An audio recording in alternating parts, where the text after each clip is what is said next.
যদি পাৱাৰত থাকো আপোনালোকে ইনশাল্লাহ সবে পাট্টা পাব, দিম পাট্টা দিম, হয় না? নদী কন্ট্রোল কৰিম, জলজলি ব্ৰিজ এইটো প্ৰবলেম নাই, এইটো পাৱাৰত নালাগে, এনেই পাৰিম।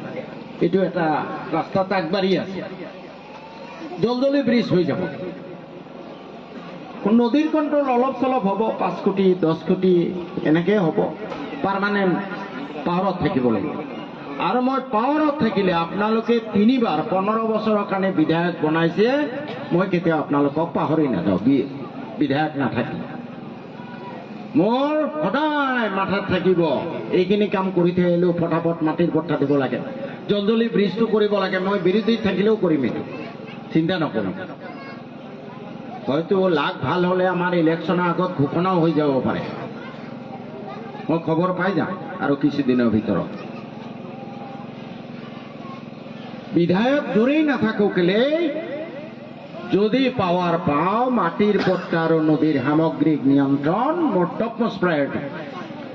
কংগ্ৰেছ দলত আছিলোঁ, বৰ্তমানৰ সভাপতি গৌৰৱ গগৈ চাহাবৰ লগত যথেষ্ট ভাল সম্পৰ্ক আছিলে। আৰু মই যদি এই কথাবোৰ নকলোহেঁতেন, নদী কন্ট্ৰোল কৰিব লাগে, মাটিৰ পাট্টা দিব লাগে, অমুক কৰিব লাগে, তেতিয়াহ'লে মই কংগ্ৰেছ যেতিয়াই চৰকাৰত আহিব, মই ডেপুটি চিফ মিনিষ্টাৰ টাইপৰ হৈ থাকিলোহেঁতেন, 2-3টা কেবিনেট মন্ত্ৰী হ'লোহেঁতেন।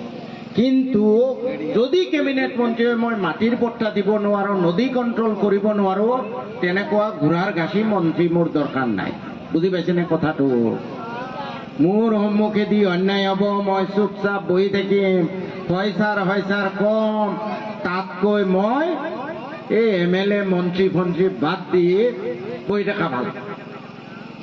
মোৰ আগেদি অন্যায় হ'ব, মোৰ আগেদি ন্যায় প্ৰতিষ্ঠা নহ'ব, মই তাৰ কাৰণে হয় ন্যায় প্ৰতিষ্ঠা কৰিম, নহ'লে জোৰদাৰ ভয়ংকৰ প্ৰতিবাদ কৰিম,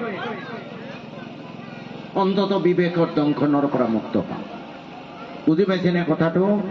এতিয়া কথা হ'ল, আৰু এটা কথা কৈ লওঁ যে জানুৱাৰী শেষত সিদ্ধান্ত ল'ম কোন বিধানসভা সমষ্টিত নিৰ্বাচন খেলিম। জানুৱাৰী এইকাৰণে ৰাখিছোঁ যে মই মন্দিয়া সমষ্টিত ধনিয়াপাটৰ অঞ্চলবোৰত যোৱাই নাই, এতিয়ালৈ যোৱা নাই। জানুৱাৰী মাহটো যাম 5-6 তাৰিখ মানৰ পৰা, তাত গৈ মানুহবোৰৰ লগত অলপ মত বিনিময় কৰি তাৰপিছত জানুৱাৰী শেষৰ ফালে এটা ফেচবুক লাইভ কৰি মোৰ চূড়ান্ত সিদ্ধান্ত ৰাজহুৱা কৰিম ক'ত খেলিম।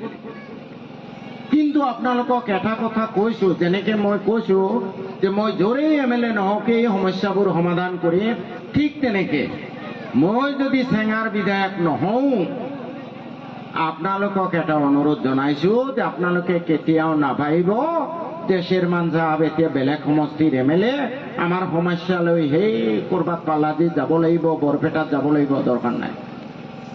কেতিয়াবা কিবা বিপদ আপদ হ'ল, কিবা মনৰ বেদনা প্ৰকাশ কৰিব লাগে, কিবা কাম হোৱা নাই, ডক্টৰ নাই, টিচাৰ নাই, মই বিৰোধীত থাকিলেও, বেলেগ সমষ্টিৰ বিধায়ক থাকিলেও আপোনালোকক মষ্ট ৱেলকাম, স্বাগতম।